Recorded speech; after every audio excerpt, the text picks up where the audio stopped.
marché du dépannage évolue, notamment avec l'essor des véhicules électriques. Dépanneurs, prestataires et experts œuvrent chaque jour pour accompagner les assurés de nos marques MAF, MMA et GMF lors d'un accident ou d'un sinistre avec leur véhicule. Nous sommes allés à la rencontre de nos équipes présentes au Salon du dépannage à Clermont-Ferrand pour mieux comprendre les enjeux du secteur.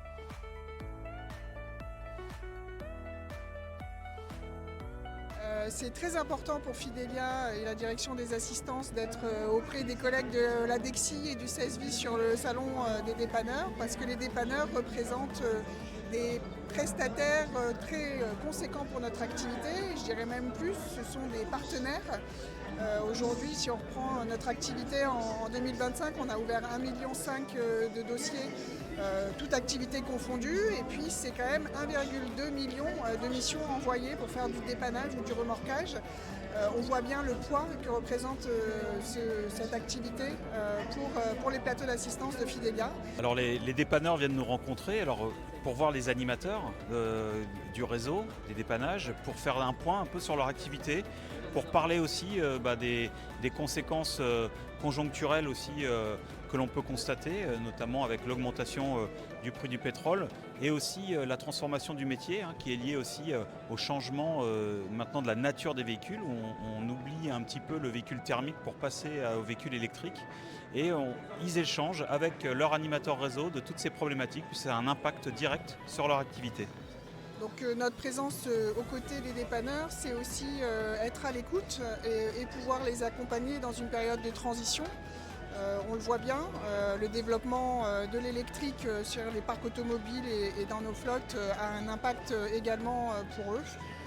Et il faut qu'on soit en capacité de les accompagner dans ces mesures-là également.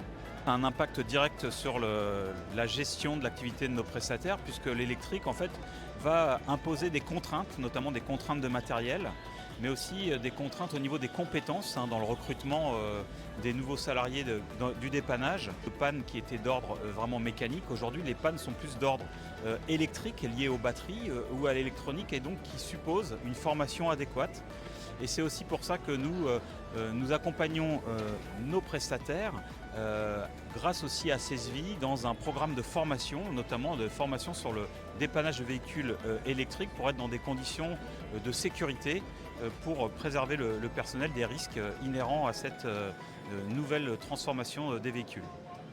Donc oui, le salon du dépannage, c'est l'occasion de venir rencontrer les gens avec qui on travaille toute l'année, notamment Fidelia avec qui on travaille depuis maintenant 25 ans. Et ça permet de rencontrer nos chargés de réseau et de faire un point sur l'activité, sur nos performances annuelles. Alors les enjeux actuels, c'est le changement de génération, notamment pour les jeunes qui arrivent dans le métier, et surtout l'électrification et la modernisation du parc automobile qui arrive.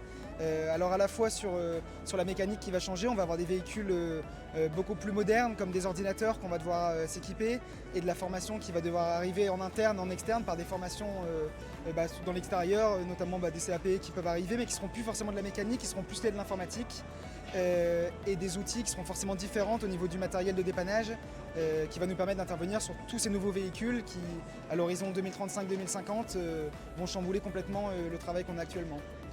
Pour en savoir plus sur le sujet, consultez notre site covea.com.